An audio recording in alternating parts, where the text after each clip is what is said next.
พี่น้องหมอลำหลายคณะก็เปิดฤดูกาลไปแล้วหมอลำบางคณะบ่ทันเปิดฤดูกาลเที่ยแต่หมอลำบางคณะประกาศมือปิดฤดูกาลเรียบร้อยแล้วโพดโป๊บักโป๊บักแตกบักโตนบุรังคนบ่ทันได้เปิดแต่2 คณะนี่ข่อยเห็นน่ะประกาศมือปิดฤดูกาลแล้วคณะแรกของคอนเสิร์ตร่วมสมัยใหม่พัชรีหลังจากเปิดฤดูกาลไปวันที่4 ตุลาคมพี่น้องเอ๋ยมื้อนี้มาประกาศมือปิดฤดูกาลแล้ว27 พฤษภาคม 2569เลี้ยงพนักงานลูกๆทุกคนในทีมงานคอนเสิร์ตร่วมสมัยไมพัสรีในงานปิดฤดูกาล2568-69เมจ้างหมอลำก่อนประยุกต์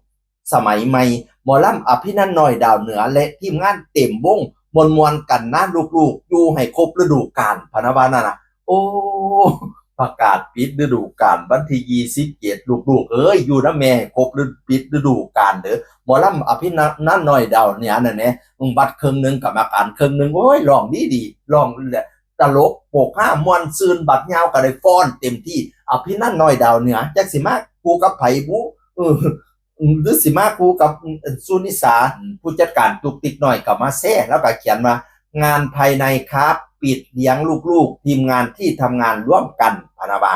ประกาศวันปิดฤดูกาลเรียบร้อยแล้วเปิด4 ตุลาเปิดฤดูกาลปิด27 พฤษภาคม 69พี่น้องเอ๋ยอีกคณะหนึ่งที่ประกาศเมื่อปิดฤดูกาลเรียบร้อยพี่น้องเอ๋ยคณะซ่านเหล่าบันเทิงศิลป์เปิดฤดูกาลวันที่4 ตุลาคือกันพี่น้องเอ๋ยซานเล้าประกาศวันปิดฤดูกาลแล้วกำหนดปิดฤดูกาลซานเล้าบันเทิงศิลป์ปีที่4วันที่31 พฤษภาคม 69เกาะกลางบ้านอ้นที่เดิมพนะบา